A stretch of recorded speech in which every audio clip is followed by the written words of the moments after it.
what are the four most important economic indicators that will tell us where the market is going? Inverted yield curve I've talked about before. The GDP, of course, is very key. The rate of inflation. And then one thing that we've talked about here before, but Mike confirmed, was debt to GDP ratio of the United States. So we're at 129. So before we go on stage, and this was interesting to see, like, Kathy and Mike, it was like a cipher.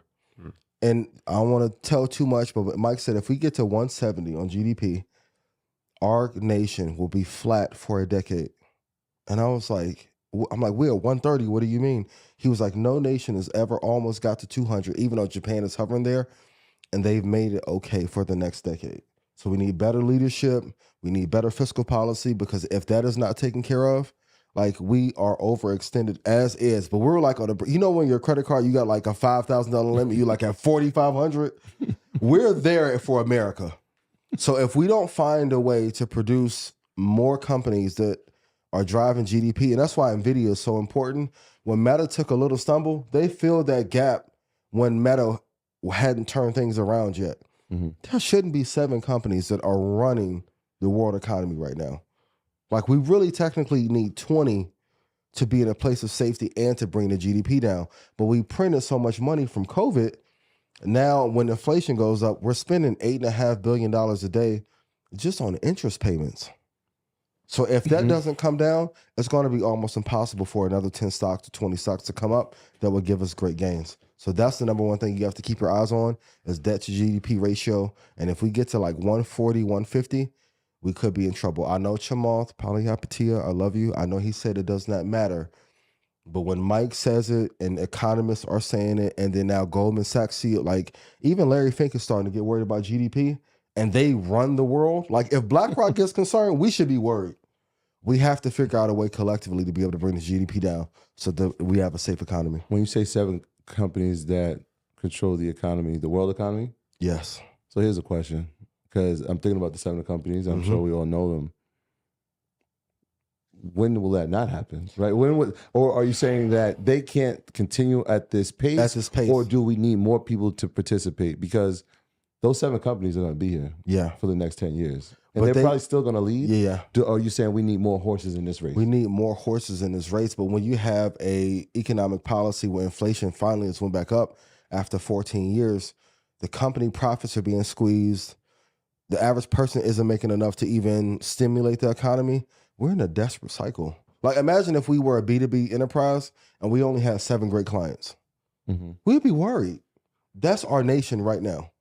Like, Amazon, Microsoft, Apple, NVIDIA, Tesla, Meta, and Google are keeping us afloat. Yeah. That's like if the NBA only has 7 good players, you get 2 injuries, we're out of luck.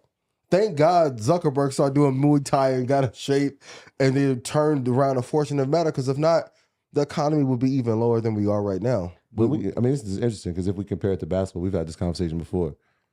You can have a bunch of all-stars, but you really need about 3 to 5 superstars. Right? And so we got 7 superstars. Yep.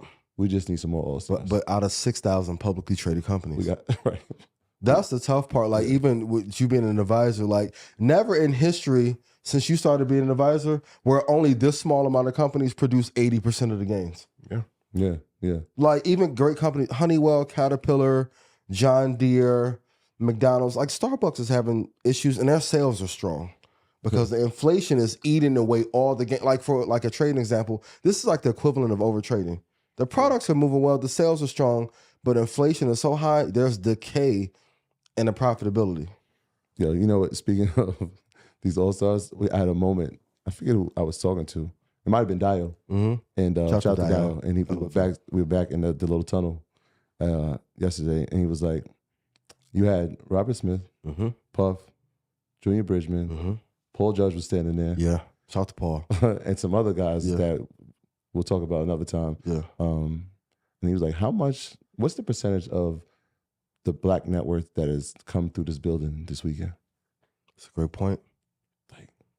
That's a great point. It's crazy. Yeah. Like, even if it registers as like 2%, like, think about that in one place. Yeah. And that's why, like, these conversations are important, because we have to find ways to rally together to find the next companies and partner with AT16Z and Y Combinator to find them.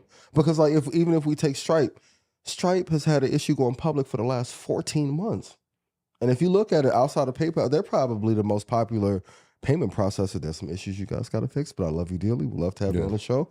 But if they can't go public because the market isn't ripe for IPOs and they're doing well, what about the companies that may not be doing as well, that is innovation is being stifled? One of the most anticipated IPOs that hasn't happened. Yeah. And they were supposed to come in with the highest IPO valuation of all time. Yeah. It was them. I know Instacart announced that they're probably going to go public soon. Yeah. But the IPO market has slowed down in itself. And so it changes the environment of when we can go to the open market. That's why I said that, like, when that last little bit of low interest rates were there from 0 to 3%, they were going to let us get all the money we could to last us for 5 or 6 years. Going back to what I said last year, you have to begin thinking in decade cycles. Like, what can we do in 1 year to make up enough income for a decade to be able to take care of our families? Yeah, so Powell, Fed chair, said that 2% is still the goal. Mm-hmm. How realistic or is there a timetable you see that we get back to a 2% interest rate? Listen, I'm going to lean on what Mike said behind stage because he has more money than me and more access to capital and better investor, right? He said for sure we're going to hit recession by 24, 25. Like, he said it so matter-of-factly. I'm like, why are you going to say this before we go on stage? For sure. He was like, yeah, 24, 25, for sure we'll be there. Now, it makes the case for Bitcoin, for crypto, because Bitcoin isn't affected by inflation or deflation as much, but I'm surprised. And that's why when you see the institutions are all rushing for the ETF, they need that exposure too to keep them from going under. Like, if you look at Goldman for the first time in probably 30 years is starting to have issues collectively. They're not in love with the CEO as much as they should be or have been in the past. We've had a huge issue with the smaller tier banks because of the product selection. Now, if I make an ETF and I get all that exposure from the crypto market, that will keep them afloat for the next 4 or 5 years. But I don't think the smaller banks are going to have ability to get the ETF. So what is it going to do? It's going to consolidate the market. That's why I say all the big players, no, they're sharks. They're going to navigate to wherever the capital is. Then they're going to make laws that nobody else but maybe 3 or 4 can have an ETF. And that's going to keep them afloat until 27. So they're thinking in decade time frame.